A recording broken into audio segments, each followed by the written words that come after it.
warahmatullahi wabarakatuh. Good morning everyone.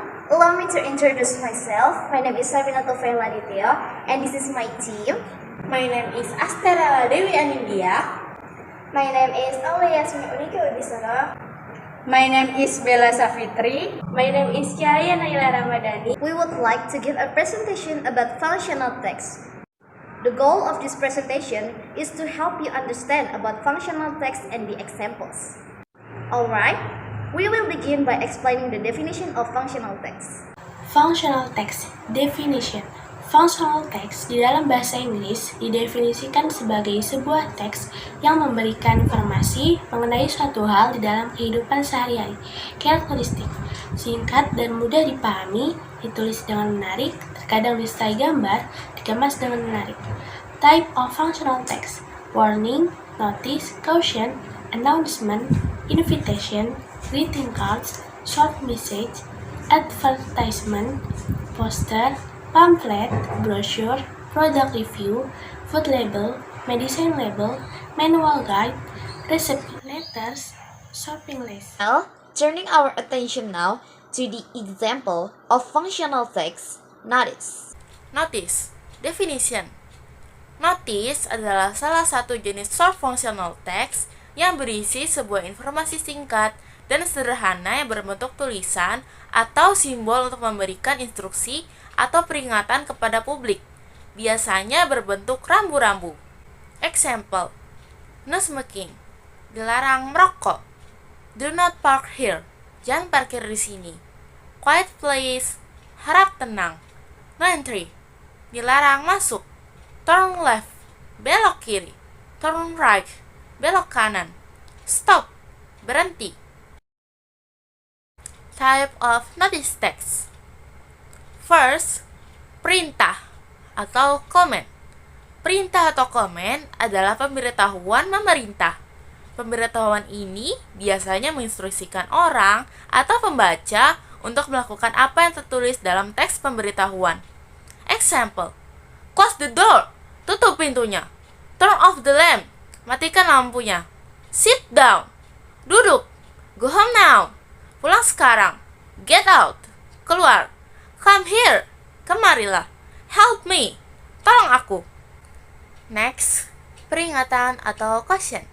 Caution adalah informasi singkat dan sederhana yang ditunjukkan kepada orang lain untuk menghindari bahaya atau mengurangi resiko. Fungsinya untuk memperingatkan orang atau pembaca untuk berhati-hati dengan apa yang diberitahukan dalam notice text. Example: caution, highly inflammable. Peringatan, mudah terbakar. Caution, hot surface. Peringatan, permukaan panas. Caution, hot liquid. Peringatan, cairan panas. Caution, wet floor. Peringatan, lantai basah. Caution, hot water. Peringatan, air panas. Next, larangan atau prohibition. Larangan atau prohibition adalah sebuah pemberitahuan yang digunakan untuk memberikan informasi kepada siapa saja yang membaca pemberitahuan atau notice. Ini bahwa mereka dilarang untuk melakukan apa yang tertulis di dalam pemberitahuan tersebut. Example: no entry, dilarang masuk. No parking, dilarang parkir. No smoking, dilarang merokok. Don't touch the thing, jangan menyentuh benda-benda itu. Don't touch the painting, jangan menyentuh lukisan itu. Don't step on the grass, jangan menginjak rumput. Don't touch it, jangan menyentuhnya. Don't come late, jangan datang terlambat. Don't feed the animal, jangan memberi makan binatang. Next, peringatan atau warning. Warning adalah pemberitahuan peringatan berisi informasi yang biasanya terkait dengan hal-hal yang berbahaya, yang jika diabaikan akan berakibat fatal, bahkan bisa merenggut banyak nyawa. Example: warning, dangerous chemical. Peringatan, bahan kimia berbahaya. Warning, laser radiation. Peringatan, radiasi laser. Warning, venomous snake. Peringatan, ular berbisa. Warning, high voltage. Peringatan, tegangan tinggi. Warning, watch out for trucks. Peringatan, hati-hati dengan truk. Warning, construksi area. Peringatan, area konstruksi. Warning, corrosive substage. Peringatan, zat korosif. Warning, magnet fault. Peringatan, medan magnet.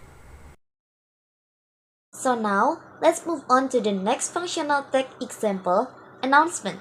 The definition of announcement is teks yang digunakan untuk memberitahukan suatu informasi kepada publik. Teks ini umumnya berisi informasi tentang suatu acara, kegiatan, atau peristiwa penting yang akan terjadi atau telah terjadi. There are 3 generic structure in announcement. First, opening. Berisi judul or title serta tujuan dibuatnya pengumuman. Second, content. Content merupakan bagian isi pada teks announcement. Dapat berupa tanggal atau waktu, date or time, tempat, place, dan informasi penting yang ingin disampaikan, what info. And third, closing. Berisi informasi tentang orang yang dapat dihubungi, contact person, atau pembuat pengumuman. The characteristic of the announcement is berisikan informasi yang singkat, padat, dan jelas. Dapat menjawab pertanyaan what, when, where, and how. Dilengkapi dengan call to action atau seruan kepada pembaca untuk melakukan sesuatu. Language type of the announcement is imperative atau imperatif yaitu bentuk perintah, passive voice atau bentuk pasif yaitu kalimat pasif, dan simple present tense atau bentuk simple present. There are many types of text announcements.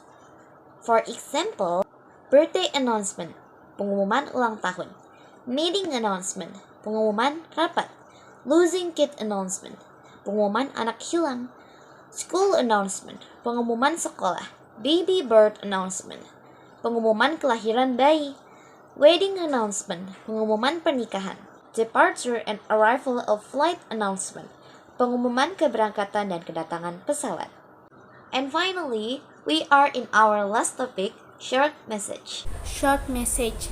Short message atau pesan singkat merupakan pesan yang dikirim kepada seseorang untuk memberikan suatu informasi atau meminta seseorang melakukan sesuatu. Bahasa yang digunakan dalam menulis short message adalah bebas dan tidak formal.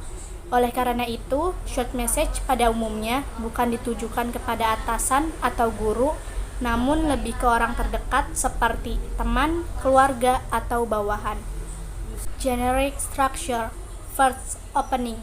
Pada bagian ini dituliskan kata-kata pembuka yang biasanya berupa sapaan diikuti dengan nama penerima pesan atau receiver. Second, purpose. Berisikan tujuan penulisan pesan, informasi, atau instruksi apa yang disampaikan kepada penerima. Dalam short message, pesan dituliskan secara singkat namun jelas. Third, closing. Penutup pada short message hanya singkat saja, biasanya berupa ucapan terima kasih, thank you, atau kata-kata penutup lainnya seperti bye, see you, or love. Dan biasanya diikuti dengan nama penulis pesan atau sender. Good short message requirement. Keterusterangan. Pesan singkat harus langsung pada intinya dan menghindari detail yang tidak perlu. Keringkasan. Pesan singkat juga harus ringkas dan menggunakan sedikit mungkin kata. Hal ini memudahkan pembaca untuk memproses informasi dengan cepat. Kejelasan. Struktur pesan singkat harus jelas sehingga pembaca dapat dengan mudah mengidentifikasi poin-poin utama dan urutan penyajiannya. Akurasi. Akurasi adalah kunci dalam hal pesan singkat. Semua fakta harus diperiksa. Kata-kata harus dipilih dengan cermat dan kesalahan tata bahasa atau penggunaan tanda baca harus dihilangkan agar pembaca memahami dengan tepat apa yang dikomunikasikan. Type of short message. Jenis dari pesan pendek type of short message ini terdiri dari dua bentuk, yaitu formal dan informal.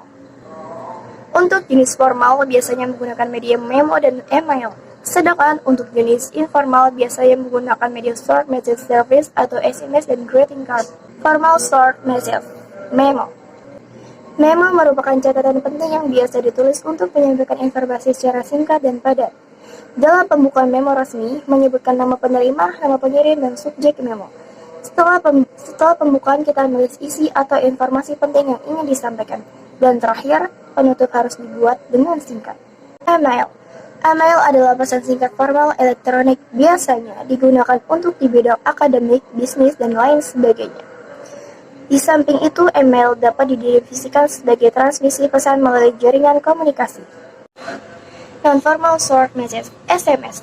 SMS atau singkatan dari Short Message Service merupakan salah satu jenis pesan pendek yang bersifat tidak resmi, informal, dengan tujuan untuk menyampaikan pesan dengan cara mengetik pesan pada aplikasi telepon pintar. Greeting card. Greeting card atau kartu ucapan merupakan salah satu jenis pesan pendek yang bersifat tidak resmi, informal, dengan tujuan untuk menyampaikan pesan dengan cara menulis atau mengetik sebuah pesan tentang ucapan selamat ulang tahun, ucapan selamat ataupun ucapan lekas sembuh. Before the presentation ends, we would like to say thank you to your attention during our presentation, and we hope this material can be useful for all of us. Thank you. Wassalamualaikum warahmatullahi wabarakatuh.